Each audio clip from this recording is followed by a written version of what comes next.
Zé Marco da Laje, como a melhor fábrica de laje do Jardim Esperança. Rua Ernesto de Melo, número 80, Rua da Max Bom.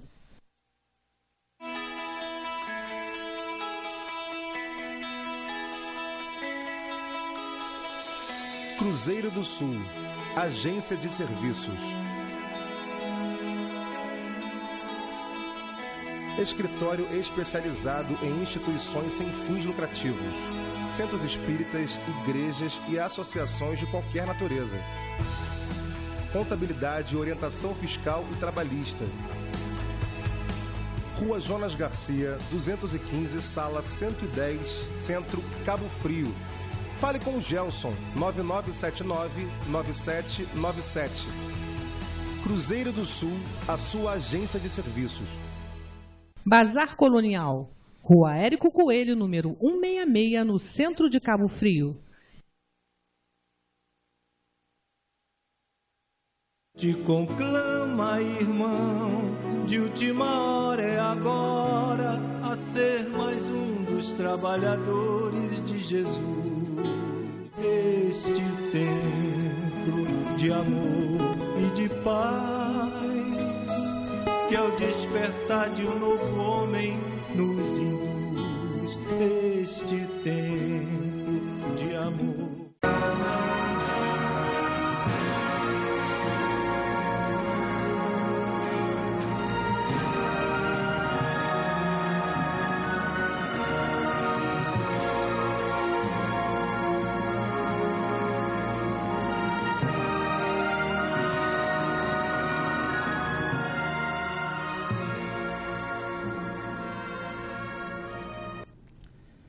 Boa tarde, meus irmãos. Mais uma vez, nosso programa Espiritismo em Foco. Hoje, dia 6 de abril de 2015, primeiro programa de abril. E hoje eu vou receber aqui um grande amigo que está sempre com a gente, que não era para ele estar aqui, quem ia fazer o programa hoje era meu querido amigo Flávio Scari, lá do Trabalhador de Jesus, mas por problemas profissionais, ele teve que ir ao Rio e não daria tempo de ele chegar, né, a tempo aqui no programa. Então, meu amigo, querido amigo Marcelo Turra, meu companheirão, liguei para ele, pedi um help para ele, pedi um socorro, e ele prontamente, né, com seu carinho que ele tem por todos nós, ele aceitou e está aqui para fazer um programa com a gente. E um tema também muito interessante, que é práticas espíritas. E muitas pessoas, né, que ainda desconhecem o que é o espiritismo, o que acontece nas casas espíritas, o que é realmente, né, a doutrina espírita. Então nós vamos conversar com ele aqui, vamos bater um bate-papo, que com certeza vai ser muito esclarecedor para aquelas pessoas que não conhecem ainda o espiritismo. Então, vou falar aqui das palestras desta semana das casas espíritas, começando aqui pela minha querida casa Renê Peça, dos meus amigos. E hoje, quem vai fazer a palestra é Fernanda Dias, lá do Centro Espírita Celeiros Bem, vai falar sobre penas temporais. Por que passamos por situações difíceis? Então, minha querida amiga Fernandinha, hoje lá na casa Renê Peça. Tá ok? No Centro Espírita Trabalhador de Jesus, quarta-feira agora, dia 8, minha querida amiga Olívia vai falar sobre ame a sua dor. Isso na quarta-feira, às 8 horas da noite, com a palestra sendo transmitida ao vivo pela internet, tá? E no dia 11, que é o domingo agora, às 18 horas, Leila Brandão, lá da Rádio Rio de Janeiro. E ela vai falar sobre A Vida Dói. Então, tanto essa palestra de quarta como a de domingo são transmitidas ao vivo pela internet. Entrará em www.cetj.org.br e você assiste a palestra na sua casa, os amigos em outras cidades, em outros estados e até em outros países assistem ao vivo às palestras do Trabalhador de Jesus. No Centro Espírita Amor e Caridade, agora nesse momento, né, que é às 5 horas, as palestras de segunda, quem está fazendo a palestra agora, nesse instante, é a minha querida amiga Sônia Rolim. Ela está falando sobre o amar ao próximo como a si mesmo. E na sexta-feira, às 8 horas, não se pode servir a Deus e a Mamon, meu querido amigo Cássio. E no domingo, às 10 horas da manhã, as vidas de Chico Xavier, com meu querido amigo Sérgio Menezes. Tá ok? Bom, esse mês de abril é um mês muito importante para todos nós que somos espíritas, porque é o mês de aniversário do Centro Espírita Trabalhador de Jesus, né, Marcelo? E do lançamento em O Livro dos Espíritos também. Também, isso aí. E nós vamos, e tem uma série de programações que vão acontecer durante o mês de abril, lá no Centro Espírita Trabalhador de Jesus, e sábado agora, dia 11, vai ter a Noite Literária, às 18 horas, sábado agora, dia 11. Vai ser contação de história, poesia e esquete. E depois vai ter um festival de pizza, né? Às 8 horas, convites à venda a R$20. Então, tudo isso aí já começando para a comemoração dos 92 anos do Centro Espírita Trabalhador de Jesus, tá? Então, qualquer informação lá no Trabalhador de Jesus, que fica ali na Avenida Teixeira de Souza, 448. Ali é quase esquina com Paz de Abril, né? Jonas? João Pessoa, né? Ali, quase na esquina ali, no sinalzinho ali com a João Pessoa.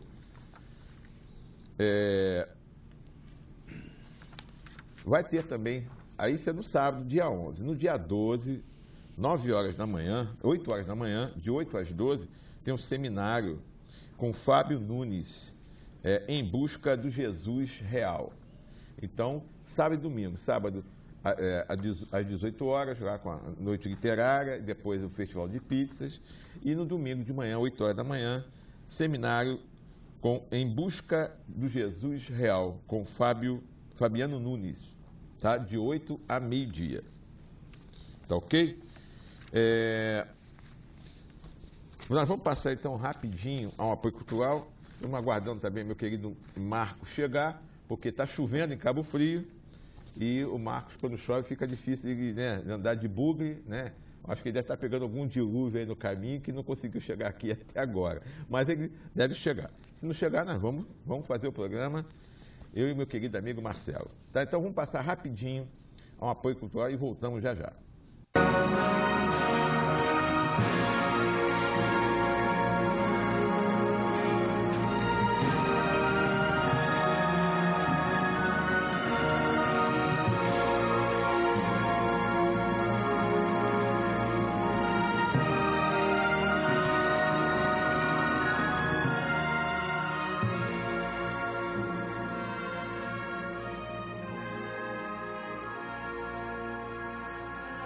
Bazar Colonial, Rua Érico Coelho, número 166, no centro de Cabo Frio. Zé Marco da Laje, como a melhor fábrica de laje do Jardim Esperança. Rua Ernesto de Melo, número 80, Rua da Max Bon.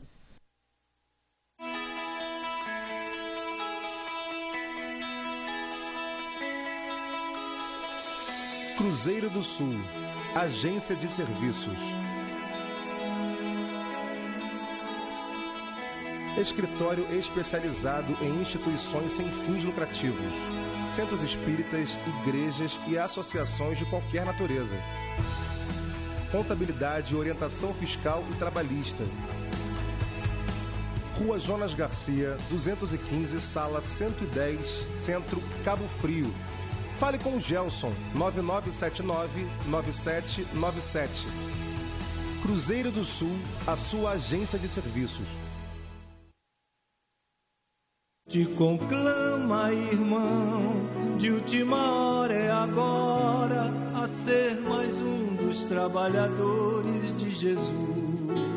Este templo de amor e de paz, que ao despertar de um novo homem nos induz este tempo de amor.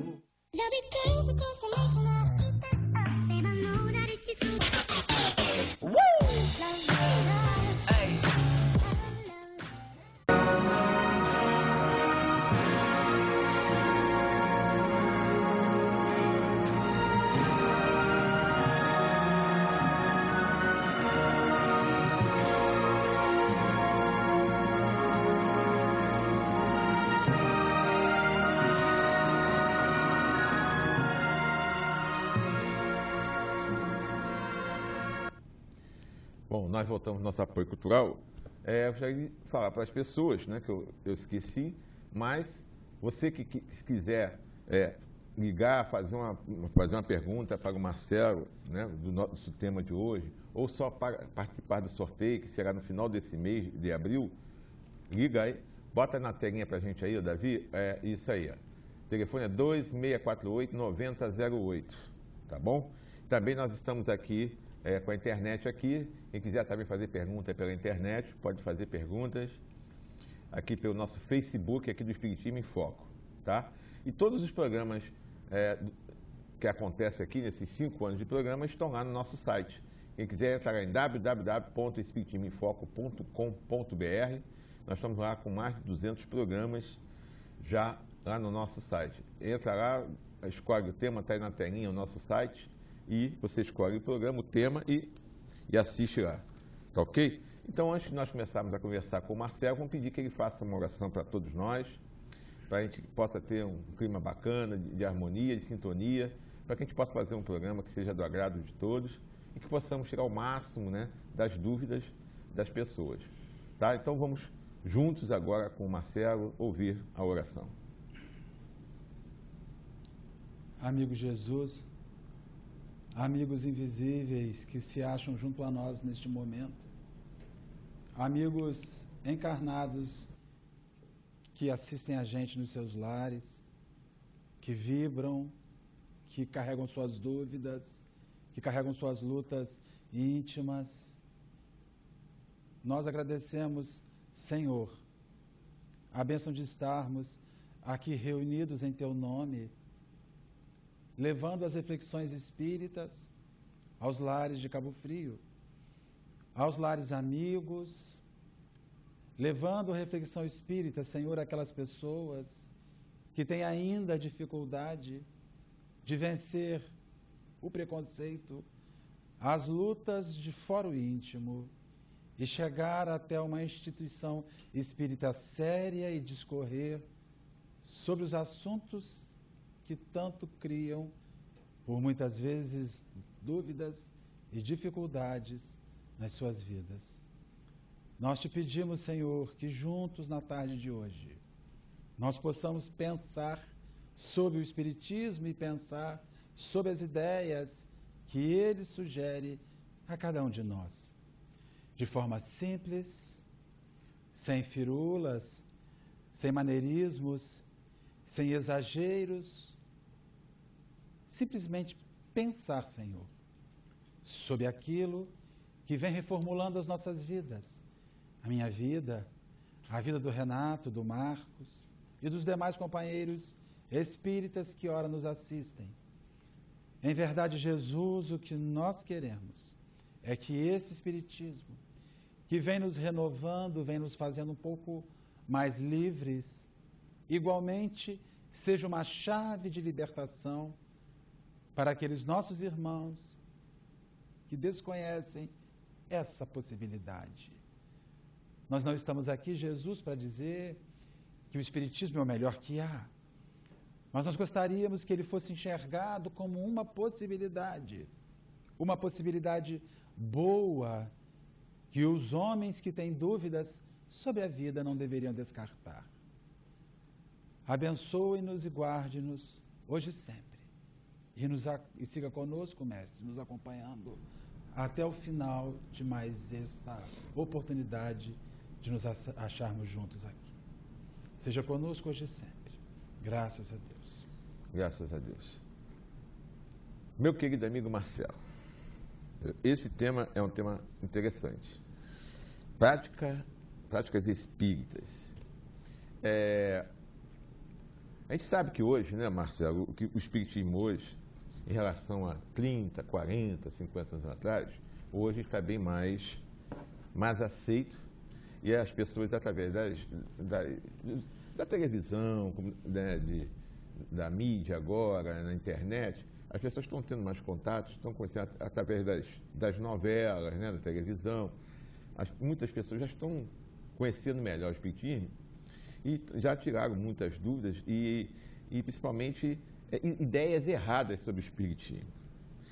Então, esse assunto que você está trazendo aqui hoje é importante para que a gente possa trazer mais algumas informações, para que as pessoas realmente conheçam o que é o espiritismo, né? Porque penso que confunde o espiritismo com outras práticas e acho que o espiritismo tem muitas coisas, rituais, né?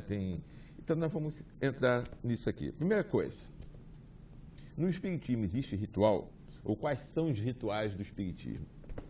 Meus amigos, minhas amigas nos seus lares, a gente quer agradecer imensamente a vocês que estão nos assistindo, esta chance de que nós possamos chegar à sua família, chegar na sua vida, para discorrermos um bocadinho sobre os aspectos que estão relacionados aos ritos. E quais seriam estes ritos?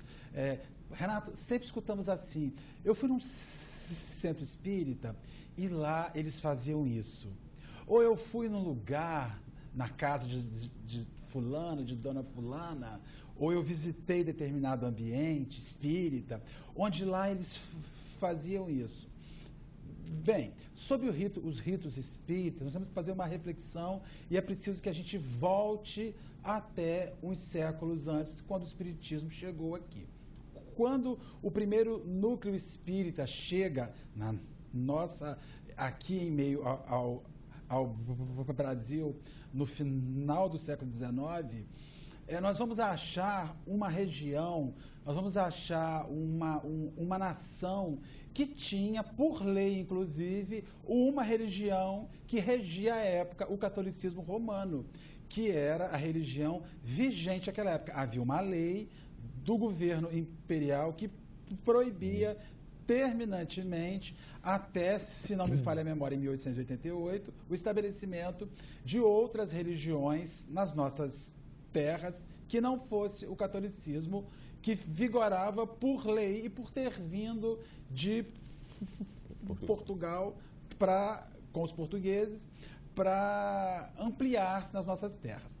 Temos que ver que os portugueses não vieram só, eles foram buscar os negros, que eram a força de serviço daquela época, que foram tirados das suas casas, foram roubados das suas famílias, que igualmente vieram com as suas práticas afros. Então, a gente tinha, quando o espiritismo chega, o catolicismo, que regia, vamos dizer, os mais afortunados, aqueles que estavam num plano social de favorecimento maior, e nós tínhamos as religiões afro que regiam os negros que viviam aquela época aqui. Nós vamos, então, ter, em 1905, se não me falha a memória, a Umbanda surgindo nessa mescla de vestir as entidades afros que vieram com os negros com as imagens dos santos, dos católicos. A Umbanda, que é a religião que surgiu aqui em brasileira? Nossa terra, que é brasileira, que vem junto a esta soma. Só que essas práticas, tanto as africanistas como o catolicismo, são práticas cheias de rito. Tudo tem um rito, tudo tem uma palavra, tudo tem um toque, tudo tem um sinal, tudo tem um simbolismo excessivo. Quando o espiritismo vem para as terras brasileiras e chega aqui, ele entra nos lares, ele começa a chegar entre as pessoas que praticavam as suas religiões naquela época, e essas pessoas começam a ficarem simpáticas à doutrina espírita e começam a frequentar, a converterem-se ao espiritismo. Só que num processo de vício, não um vício que tem um aspecto ruim, mas um vício de vivência. Afinal, você vive encarnações e mais encarnações em meio ao rito, a força de um rito, despir-se disso é complexo. Então, nós começamos a ver que o espiritismo, ou melhor, os centros espíritas, não o espiritismo na sua origem, ele é singelo, ele é simples, ele foge a isso. Os centros espíritas começaram a assimilar determinadas práticas, mesmo que singelas, simples, inofensivas ante a visão de muitos companheiros, eles começaram a assimilar determinados ritos. Mas respondendo à sua pergunta inicial, a doutrina espírita, aquela revelada a Allan Kardec pelos os mensageiros da luz, aquela que surgiu na França, que ganhou forma na França, que teve forma na França pelos nossos amigos invisíveis, essa não adota ritos, de forma alguma, de espécie alguma, por um motivo simples demais. Sempre que você precisa de um rito para se manifestar, você muitas vezes está vinculado à necessidade e à demanda de objetos, de um sacerdote. Você está vinculado à presença de um determinado ambiente. E sempre que você precisa experimentar a sua relação junto a Deus, utilizando-se esses elementos extras, você limita o outro que não possui acesso a esses elementos extras. Então, a doutrina espírita não adota ritos, práticas ritualísticas de forma alguma. O que não significa que nós, espíritas, não levemos na nossa alma, fruto das múltiplas vivências em outras encarnações, quando ocupávamos outras religiões, ou até essa encarnação mesmo. É verdade. Porque muitos companheiros, eu mesmo não sou uma pessoa de origem espírita, de família espírita, não venhamos a levar o rito embutido em nós, e sempre que ficamos menos avisados, ou que fugimos um bocadinho de racionalizar a prática espírita, a gente não insira uma prática de rito. Ontem mesmo, nós tivemos a Páscoa e ouvimos na Casa Espírita, e nós mesmos fizemos lá no Facebook, falando sobre a Páscoa, desejando uma boa Páscoa. Aí nós ficamos pensando sobre o rito da Páscoa. Qual é a função do rito da Páscoa?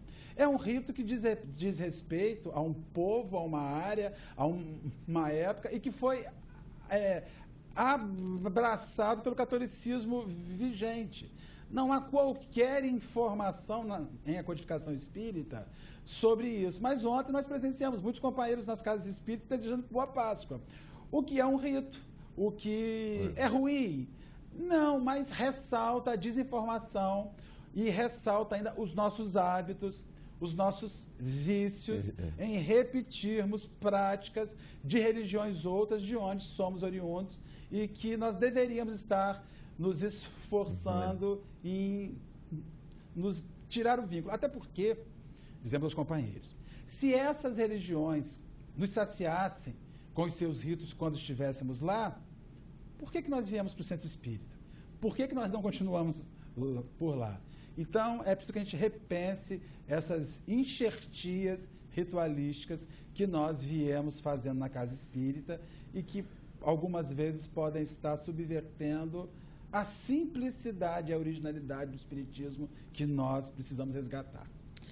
Bom, pelo que eu entendi, que os nossos amigos telespectadores entenderam, quer dizer que a doutrina não adota vestimentas, canções, amuletos, cantos rituais, nada disso.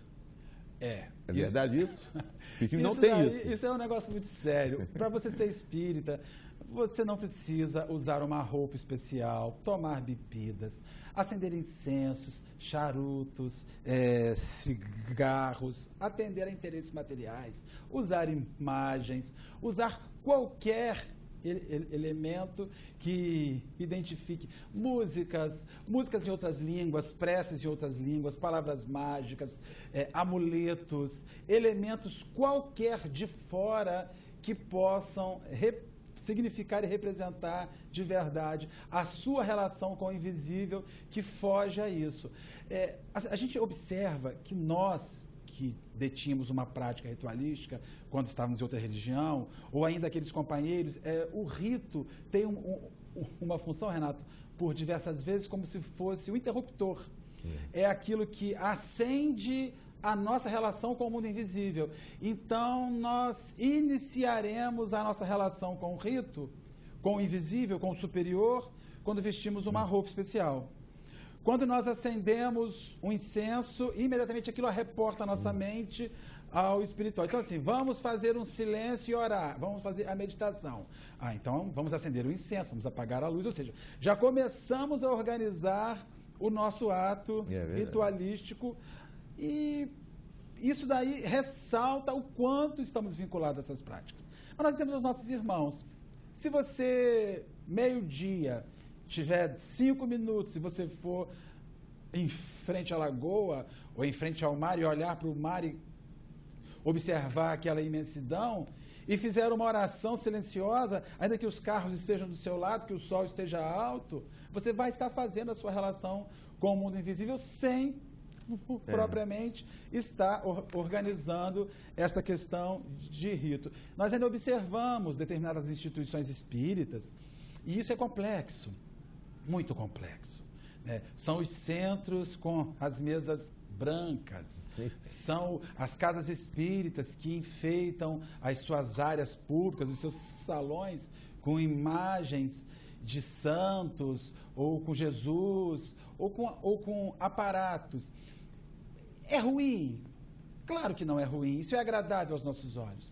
Mas se você não orienta o frequentador, se você não diz ao frequentador que aquilo simplesmente é um aspecto de alegoria, de enfeite, para alegrar o seu ambiente, nós vamos ver o seguinte, eu costumo dizer o seguinte, que se nós não tivermos um zelo, vamos supor, Renato, que você viaje, você vá à França e visite Lyon, que era uma cidade que Kardec tinha uma grande relação, e encontre lá um busto de Allan Kardec, muito bonito, muito bem feito, venha e leve para um centro espírita.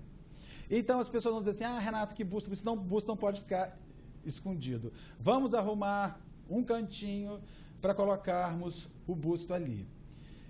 Eu tenho a dizer a você, Renato, que se nós fizermos isso, com uma semana aparece uma rosa ali, com 15 dias, um copo d'água, com um mês tem uma vela acesa, porque as pessoas começam a olhar aquilo como um lugar santo, como um ambiente santo, dos nossos vínculos profundos com o altar. É verdade. Nós ainda entramos na casa espírita procurando o altar. E isso, que não existe no espiritismo original, são vínculos, são vícios que nós levamos das nossas vivências de outras encarnações e que nós, enquanto espíritas hoje, deveríamos nos esforçar profundamente para romper esses vínculos.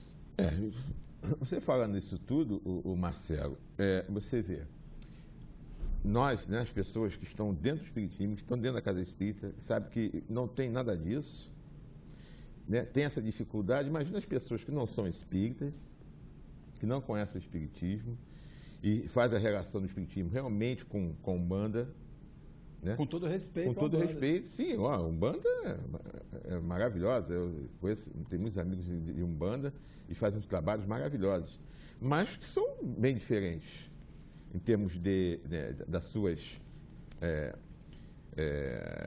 práticas. Então não tem nada a ver com o espiritismo em termos de prática, mas as pessoas que desconhecem, né, acham que tudo é espiritismo. E sabe que ainda o centro de Umbanda ainda coloca, né, centro espírita tal, né? Então, o que faz com que as pessoas confundam mais ainda. Não é isso que acontece, né? Mas até isso daí as pessoas dizem assim, mas então o espírita, ele é o senhor da relação com o mundo invisível? Ele é dono do mundo invisível? Não. Mas se a pessoa lê Espiritismo, lê o Livro dos Espíritos, ela vai ver, no início do Livro dos Espíritos, Allan Kardec desenvolve o nome Espiritismo para ser o nome disso que estava acontecendo. Ele diz que por uma ideia nova, por um pensamento novo que surgia, teria que se criar um nome novo. Então, o nome Espiritismo é forjado por Allan Kardec. Ele queria utilizar. É verdade que existem muitas religiões ou muitas práticas espiritualistas que vestem-se do nome Espiritismo para ter a credibilidade, para ter o acesso que a doutrina espírita vem enfrentando hoje, tendo essa disponibilidade. Os espíritas conseguiram chegar a uma visibilidade excelente, e são muitas instituições que dizem ser espíritas, mas o espiritismo é aquilo que é feito segundo os moldes da obra de Allan Kardec, das 5 obras que Allan Kardec nos enviou. E nessas 5 obras nós não vemos qualquer tipo de apontamento de relação às práticas de rito. Nós temos um respeito enorme, nós sabemos que as pessoas sérias, que têm as suas práticas sérias, também não gostam de serem confundidas com os espíritas. Eles têm satisfação em dizer, não, nós temos a religião X, adotamos o mediunismo, adotamos a prática mediúnica, mas a nossa religião é esta. Nós não somos espíritas. E isso ressalta o amor, a confiança e o que se sabe de verdade sobre a sua vivência religiosa. É verdade, com certeza. E aos poucos a gente vai mudando isso, com certeza, já se melhorou bastante. Você sabe, né, que, como você falou, há 30, 40 anos, 50 anos atrás, aqui mesmo em Cabo Frio, né, quando o Centro Espírita Trabalhador de Jesus surgiu, né, há 92 anos, as reuniões tinham que ser escondidas, ou que quando se começou a ter um conhecimento, você tinha que ir na delegacia e pedir permissão. Não era assim que acontecia? Então, e hoje, graças a Deus, não precisa mais disso, né? Hoje nós estamos aqui, ao vivo, fazendo um programa sobre espiritismo. Então, realmente, como a gente sabe que o espiritismo é evolução, né? E as coisas estão evoluindo. Hoje já mudou bastante. Uma outra coisa também, né? Que muitas pessoas perguntam se existe batismo do espiritismo. Tem muitas pessoas que perguntam e querem saber. Eu tenho certeza que essa é a dúvida de muitas pessoas que estão nos assistindo agora nesse momento. Existe batismo no espiritismo, Marcelo? Minhas irmãs, meus irmãos, quando nós falamos em batismo, reporta-se ao ato que foi realizado lá, que é narrado no Evangelho, do batismo feito por João em Jesus. Quando ele convocava o renascimento pela água e pelo Espírito daquelas indivíduos que estavam ali, num ato de rito. Aquela época que as práticas eram realizadas, e o catolicismo, e seguinte a ele, as religiões pentecostais, neopentecostais que surgiram, cada uma desenvolvendo essa prática nos moldes da época, como as igrejas evangélicas o fazem, e o catolicismo feito por um sacerdote que propõe o renascimento e, segundo práticas que fazíamos na época, limpar o pecado original, que era a prática do ato sexual realizado por Adão e Eva, que comem do fruto proibido e perdem o paraíso. Só de nós pensarmos nisso, e nós pensarmos que nós somos espíritas e que a gente tem uma outra visão sobre a temática, uma outra visão sobre as questões de paraíso, de céu, de pecado, de erro. Criou-se um rito no catolicismo que nós respeitamos, passamos por ele, fomos batizados, temos as madrinhas, os padrinhos queridos na nossa vida, temos o respeito. Mas quando nós chegamos na casa espírita, a gente volta às questões do espiritismo, que justamente rompe com os sacramentos e rompe com os ritos. Então, o espírita que lê, que se informa e que não vai sofrer um problema em não batizar, porque às vezes nós temos que equacionar, Renato, que nós temos uma mãe espírita que é casada com um pai não espírita, ou nós temos vice-versa um pai espírita que não é casado com uma mãe espírita e tem um filho, e ali surge o impasse, surge a luta, fazer ou não fazer. E aí nós não estamos para fazer guerra uns com os outros.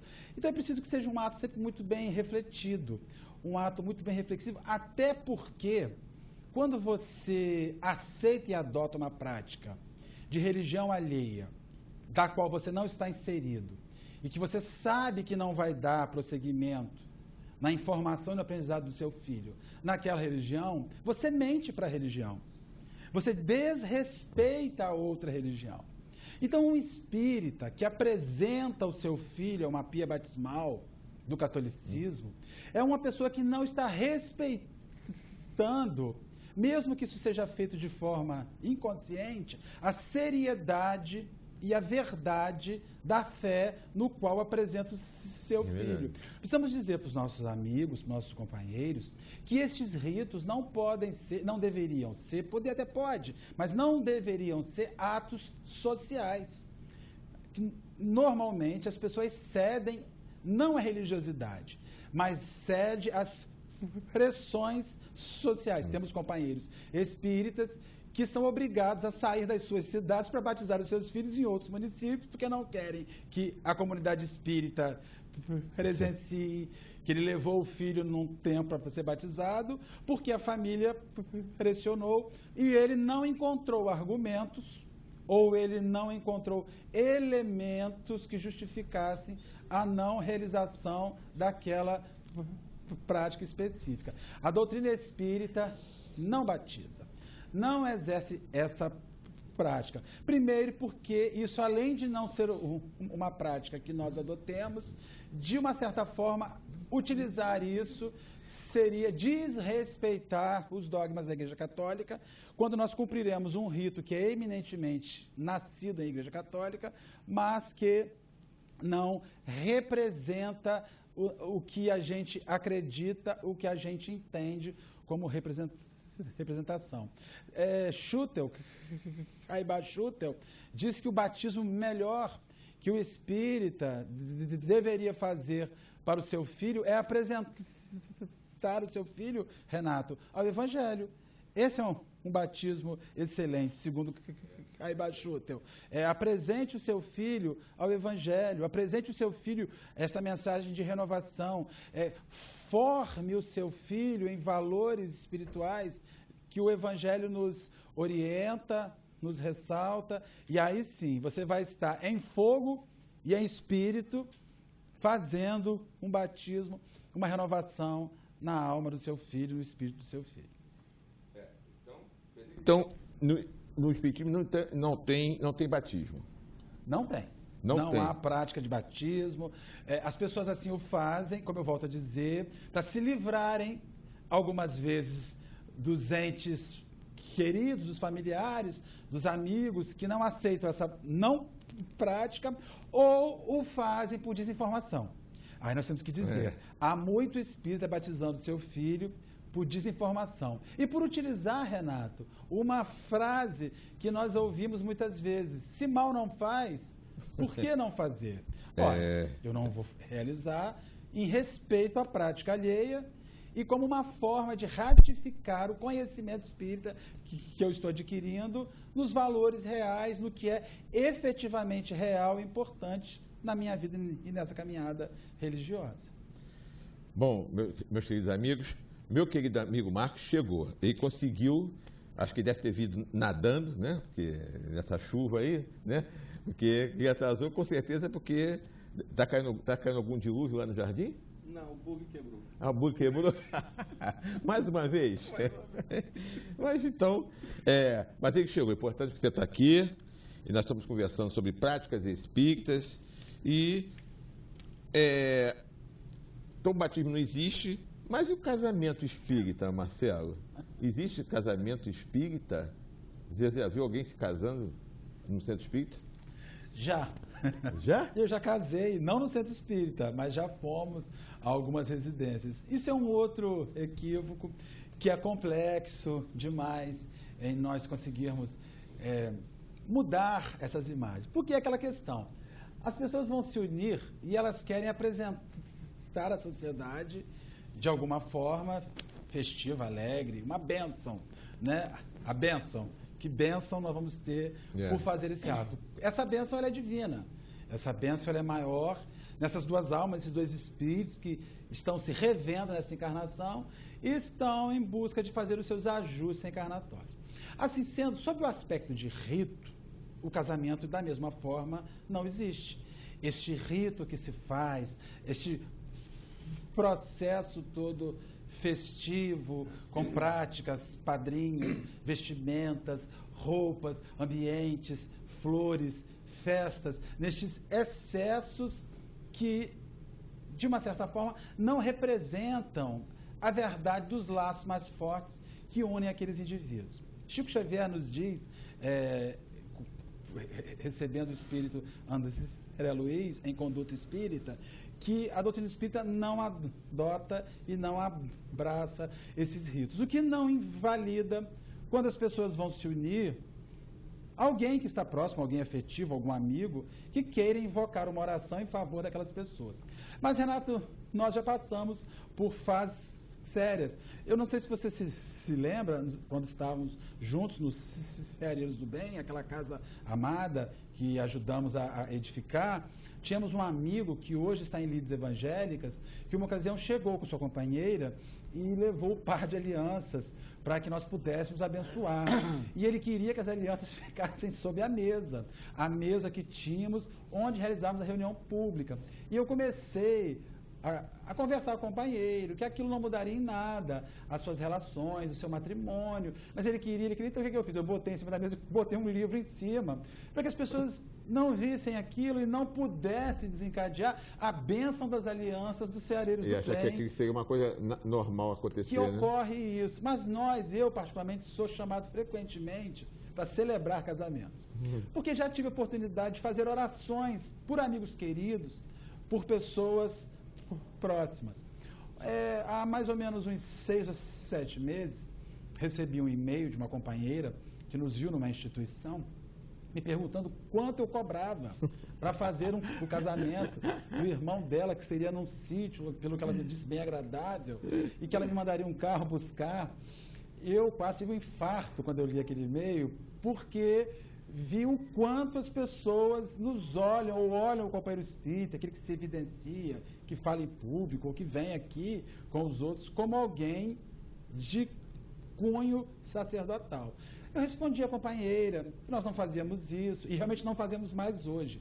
Fechamos a fábrica, porque aquilo que era uma oração simples, que fazíamos pelos nossos amigos que vão se casar, começou a ser visto como um rito, e começou a ter um aumento no chamamento, nos convites, para nós celebrarmos casamentos. Então hoje nós temos assim, você que é espírita, que vai se casar, que sabe que não há um rito, não precisa pegar a mesinha linda que você tem no canto da sua sala e levar para o meio da sala, botar um vaso de flor em cima, abrir o Evangelho segundo o Espiritismo, montar o altarzinho para casar. Não precisa. Reúna a sua família, reúna os seus amigos, faça um salpicão com arroz, faça um churrasquinho lá de fora e convide a sua família para orar por você, o pai, a mãe dos noivos, alguém querido, uma avó, alguém que realmente deseja do fundo da sua alma a sua felicidade com aquele matrimônio. Bote a sua família para suplicar, para pedir a Deus o sucesso daquela relação, que o amor vença. Mas não, nós sentimos saudade do rito. A verdade é essa. O rito não saiu da gente ainda. A gente quer transportar isso para as casas espíritas. Então nós vemos as guirlandas de flores, nós vemos os laçarotes feitos, as velas, o adorno, e a noiva de branco entrando e realizando o seu sonho, que na verdade ressalta e reflete uma prática de rito que ela entende, ou que os noivos entendem como o exemplo que vai chancelar o matrimônio. Agora, temos a dizer para os companheiros, nós já fomos a matrimônios caríssimos, chiquérrimos, belíssimos, que duraram 1 ano, fazendo ver que não é a força de um rito que sustenta a sua relação afetiva, mas é a força realmente que os aproximou, a relação afetiva que os aproximou, que vai consolidar, dar força e amarrar esta relação. Marcelo, eu queria até agradecer e pedir desculpas a todos vocês. O programa não estava correndo bem. Melhorou com a minha chegada. Agora né? subiu. Vai subir inclusive o Ibope. Vai subir o Ibope. A vibração sobe.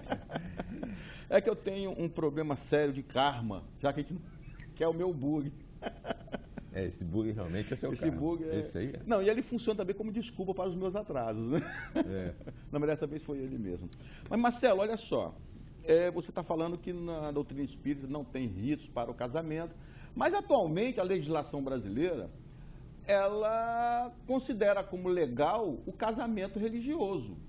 Então, você casa na igreja evangélica, casa na igreja católica, e aquele rito funciona como um ato legal para sacramentar aquela união, que funciona, é visto como uma forma legal, que antigamente era só o civil, hoje o religioso. Como nós não temos esse rito, esse ritual de casamento na doutrina espírita. Ora, 2 perguntas que eu vou fazer. Primeiro, não há uma deficiência na doutrina espírita em relação a isso? Já que nós não temos um ritual de casamento, nós não podemos dizer casei, porque na doutrina espírita não tem um casamento religioso. Segundo, e se eu quiser fazer uma cerimônia, chamar os espíritas, chamar o Marcelo para fazer uma oração, se eu quiser, tem algum mal nisso? Olha só, são 2 perguntas. Primeiro, a doutrina capenga, porque não tem um rito religioso para sacramentar aquela união. Segundo, e se eu quiser fazer? Em primeiro lugar, 2 perguntas. O espiritismo não é capenga. Nós temos que ver que quem fazem as leis são os homens, as leis humanas são os homens. Então quem deu à religião o poder de formatar o matrimônio foram homens religiosos. E que, obviamente, não observaram a doutrina espírita, até porque ela, na sua origem, não guarda preocupação em assumir esta forma, em ter esta forma. Então, o presidente da Casa Espírita, graças a Deus, não é investido civilmente da força de realizar um matrimônio, coisa que os sacerdotes estabelecidos, com cursos, com faculdades, têm essa investidura de realizar. Mas para nós resolvermos as lutas do matrimônio, tem o cartório de registro civil, que nós vamos lá e fazemos o registro. Agora, se você quiser fazer o seu matrimônio ou renovar os seus laços com a nossa querida Efigênia, fortalecendo os seus laços, você tem completamente o direito e a liberdade de fazer isso. Só que isso vai ressaltar o quanto ainda não há em você a consolidação da simplicidade e da naturalidade que as ligações, que os laços entre os espíritos devem ocorrer. O complexo, em relação ao espiritismo, Renato, o que eu vejo mais complexo é a nossa luta em pegar algo simples e dar a este simples uma vertente, uma visão complexa. Nós estamos numa religião que se esforça em converter as relações em algo simples, em converter as práticas em algo natural e simples. E nós justamente fazemos o inverso, nós queremos puxar para o espiritismo a complexidade, os gastos desnecessários, a realização de aspas, sonhos que não representam em verdade o sucesso de uma relação, mas representam a saciedade do ego, a saciedade das suas... É um direito que você tem completo. Todo mundo tem esse direito de se casar de branco, de véu, de grinalda, ainda que entenda-se que o branco, para os ritos antigos, representava a simplicidade, a pureza. Então você deveria estar adotando a virgindade sexual para poder vestir aquilo. Então veja como a gente só constitui aparência. Quantas mulheres casam-se hoje virgens? Naquilo que representa a veste branca. Então nós estamos vendo o quanto nós somos presos na aparência e não olhamos para a verdade daquela aparência. para a realidade daquela parede. Porque o rito, ele faz isso, Renato. Toda vez que nós adotamos um rito, nós nos prendemos a ele e fugimos ao cerne dele, à origem dele. Você vai num rito, senta, levanta, senta, levanta, senta, levanta. Vira, faz. Por que você faz aquilo? Pergunte aquelas 2.000 pessoas que estão fazendo aquilo, por que é que elas estão fazendo aquilo? Elas não sabem. Elas simplesmente repetem. Então o rito te bota para repetir sem refletir. E nós, enquanto espíritas, reconhece-se o verdadeiro espírita pela sua mudança moral e pelos esforços que empreende para mudar as suas más inclinações. Então, essas mudanças, essa fé raciocinada, essa busca, precisa ser realizada. A gente tem que perguntar por quê. Por que eu vou fazer isso? Para agradar a quem eu vou fazer isso? Qual é a verdade disso? Se é verdade, se você identifica a verdade, vai e faça. Mas faça com verdade. Não faça para demonstrar num mecanismo exibicionista social as suas chances e possibilidades de realizar este ato. Isso acontece também, Marcelo. A gente sabe, por exemplo, o Natal, né? Nós sabemos que Jesus não nasceu no dia 25 de dezembro. Também é uma data também que foi colocada, foi posta pela Igreja Católica na época. Mas nós praticamos o Natal, desejamos Feliz Natal a muitas pessoas, temos lá, né, a família se reúne.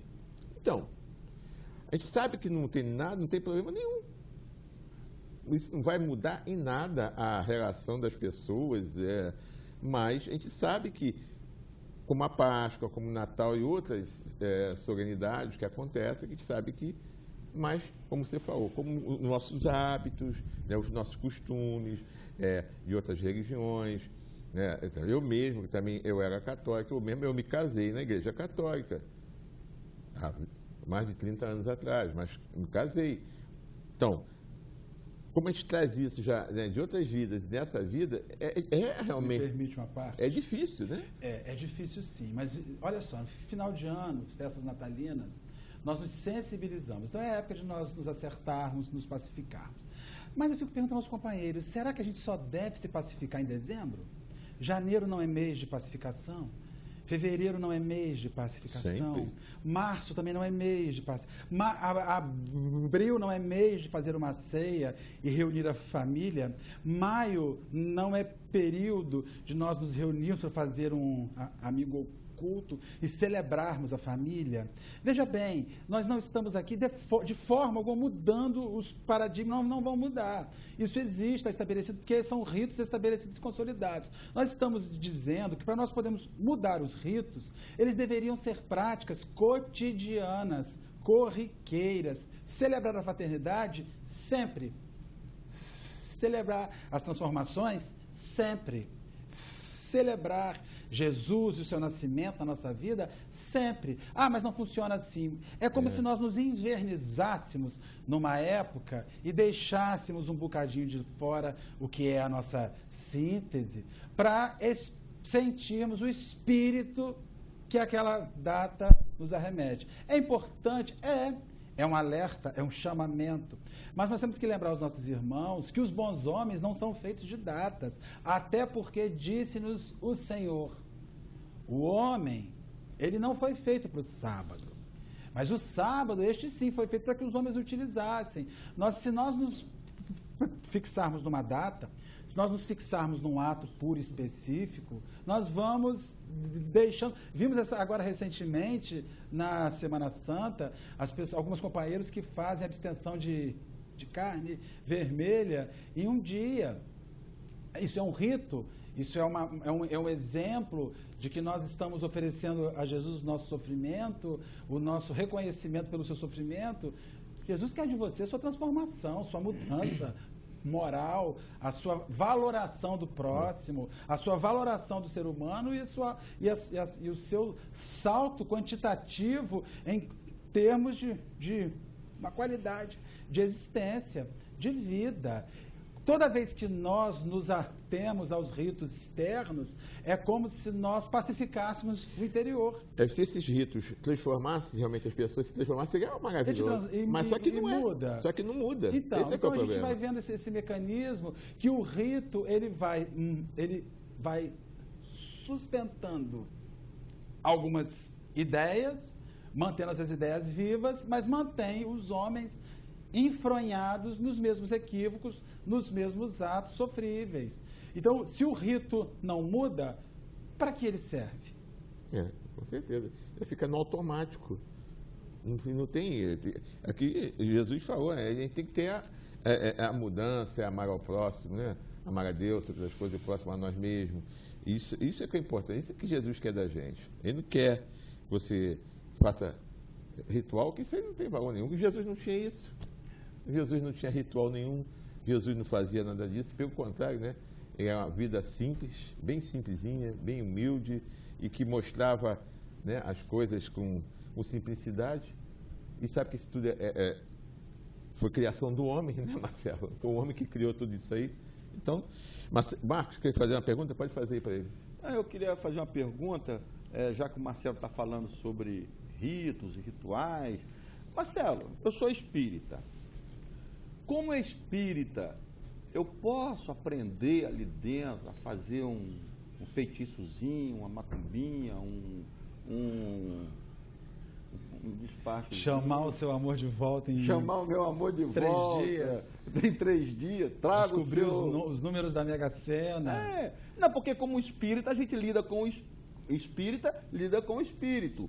Então, eu queria aprender ali a mexer um negocinho para me beneficiar de alguma coisa. Tem como eu aprender a fazer alguma coisa nesse sentido? Minhas irmãs, meus amigos, há muitos companheiros que entram nas casas espíritas, ou que se dizem espíritas, com o franco objetivo de encontrarem uma magia ou um ato, um feito específico que venha a facilitar as vidas. Nós procuramos no feitiço, na magia, na facilitação, né, de algumas dificuldades, de algumas lutas, nós procuramos simplificar a caminhada de transformação do bem. Então, outro dia conversávamos com uma pessoa que nos disse o seguinte: rapaz, eu não sei o que acontece na minha vida, eu sou bem sucedido materialmente, financeiramente, mas eu não dou sorte com mulher. Aí eu falei assim, sabe o que ocorre? É que às vezes nós passamos por 5 mulheres e procuramos sempre o mesmo modelo. Então você tem que compreender, se você procurou 5 mulheres iguais e você deu errado na primeira, procure na segunda uma diferença, uma nuance distinta daquela, porque você vai estar repetindo equívocos. E as pessoas querem uma mágica, querem uma coisa que possa ser feita para tirar. Como que tem companheiros que chegam na casa espírita dizendo que nada na sua vida dá certo, não se acertam no emprego, não se acertam com uma pessoa e que gostaria de receber uma oração, um passe, para que os caminhos pudessem ser abertos para aquilo ali, e pedem às vezes com muitos dedos. Nós temos que dizer para os companheiros o seguinte: também na nossa vida nada dá certo assim. Nós temos dificuldades afetivas, temos dificuldades de serviço, de dinheiro, temos dificuldades econômicas, acreditem, passamos por apertos, todas essas lutas econômicas atingem a nós. Você vê o Marcos de Bugo chegando aqui, quase que não vem, não pode comprar um carro melhor. Então, todos nós passamos por isso. Mas por que nós não ficamos tão aborrecidos assim? Porque a doutrina espírita nos mostra que tudo isso que nós praticamos na Terra e passamos na Terra são fases de uma verdadeira vida espiritual que nos aguarda. Então, é o aprendizado disso. Então, se você vai para o centro espírita para conseguir um emprego, tem gente que quando vai fazer um concurso público, começa a frequentar o centro e pede o espírito, e pede. Eu falo, gente, mas ele está pedindo no centro, o outro está pedindo na missa, o outro está pedindo na Umbanda, o outro está pedindo no seu templo evangélico, e o outro está lendo, se informando, estudando, e é ele que passa. Porque se um espírito favorecer a você e desfavorecer alguém que se esforça, foge-se a justiça divina, que vai regular a prática. Então, pelo amor de Deus, não vá para o centro espírita para pedir dinheiro. E fala assim, se eu ganhar essa concorrência, se eu ganhar esse serviço, eu vou converter tantos por cento em cesta básica. Não faça isso, pelo amor de Deus. Não busque um favorecimento institucional para as saciedades humanas. Vai trabalhar, vai se preparar, vai estudar e concorrer de forma honesta com os outros, com os demais. Eu achei interessante que você falou aí sobre o favorecimento. Só um caso que eu conversei outro dia, alguém da minha família que pertence a uma outra religião, e ela falou que fulano de tal da igreja dela foi favorecido por Deus e está lá numa situação bem interessante, com 2 carros na garagem, com uma mansão e não sei o quê, e Deus foi... Aí, meu amigo, eu acho que você está enganado, porque Deus não vai dar isso para ninguém. Inclusive tem carro lá, isso pertence a Jesus, a Deus. Deus não vai fazer isso. Sabe por que Deus não faz isso? Porque se ele fizer isso com alguém, ele não está fazendo com outros. E é uma injustiça divina.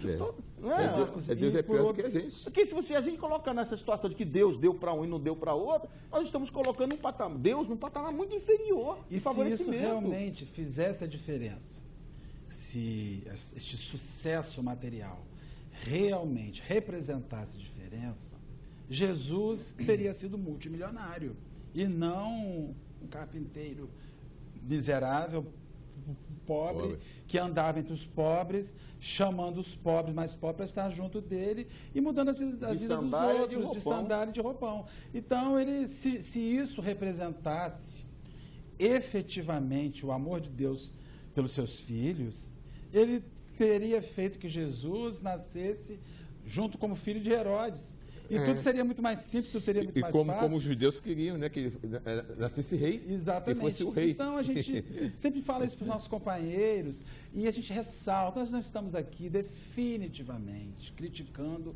a individualidade.